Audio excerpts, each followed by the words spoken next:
கிளப்பிக்கிட்டு சொல்லியிருக்கோம். சும்மா இருங்க. அந்த பாட்டி மட்டும் சொன்னா பரவாயில்ல. ஆட்டோ ஓட்டுறாரு அந்த அண்ணா. அவர் நேற்று எங்கேயோ வெளியே போயிட்டு நடுசாம ஆட்டோவில் வந்திருக்காரு.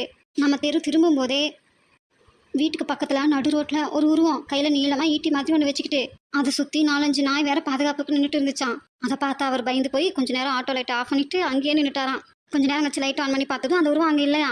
சரி, அந்த உருவம் செருப்பு போட்டிருந்துச்சா இல்லையா? என்ன கிண்டலா? நான் எவ்வளவு சீரியஸா பேசிட்டு இருக்கேன். நீங்க என்னடா செருப்பு போட்டுருந்துச்சா இல்லையான்னு நக்கல் பண்ணிட்டு இருக்கீங்க. நான் சொல்றேன், அந்த உருவம் நேற்று செருப்பு போடல. ஏன்னா அந்த உருவமே நான் தான். உங்களுக்கு வர வர எதயத்துல விளையாடுறதுனே விவசாயே இல்லாம போச்சு.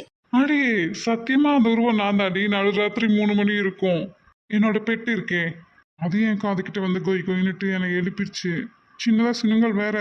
எந்திரிச்சு பார்த்தா வெளியே டாய்லெட்டுக்கு கூட்டிட்டு போக சொல்லி அந்நேரத்துக்கு சரியான சினுங்கள். அதனாலதான் சரி இவளை எப்படியாவது வெளியே கூட்டிட்டு வரணுமேன்ட்டு எப்போ எடுத்துட்டு வர குச்சியை பார்த்தா காணல.